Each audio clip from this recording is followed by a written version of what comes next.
अस्सलाम वालेकुम जी। मेरा नाम मोहम्मद अशरफ है। तो मेरिया दो चिड़ियाँ ने, दो उन्हों की माँ बहुत हो गई है। तो असी मियाँ बीवी उन्होंने वास्ते कोई रोजी वास्ते सबाब बनाया, तंदूर लाया, चुग चुका के होटल बनाया।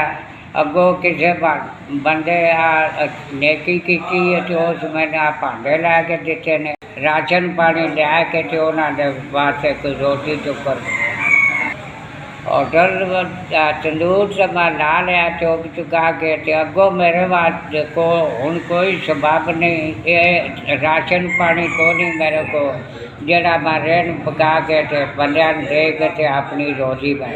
मेरे को ना कोई सब्जी लाने की हिम्मत है, ना कोई आटा लाने की हिम्मत है। अगे चुग चुका के मैं मेरा तंदूर लाया, हूँ सौदा को नहीं मेरे को कोई भी, जड़ा मैं रोजी कमा के तो ना बच्चियां वास्ते शामी ला जा। अल्लाह के आसरे ते होटल बना लिया। अगों वो इबारत है।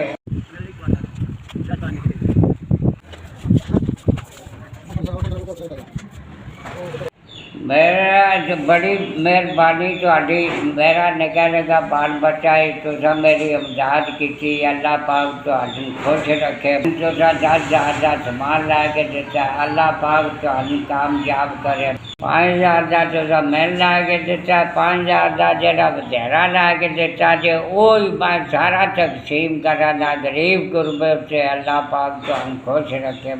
समान जरा वधेरा लैके दिता जे 5,000 का, वो मैं गरीबा मुश्किलों उत्ते खर्च कराना। अल्लाह पाक तुहानू खुश रखे। वो जरूर खुश कराना गरीबा बंदियां नूं, वो भी दुआवां देन दिया। जेड़ा खाना खाना उन्हें गरीब मुश्किल मैं मुफ्त खाना खवा के देता, वो भी दुआई दे, जासी भी दुआई देने तुहानू।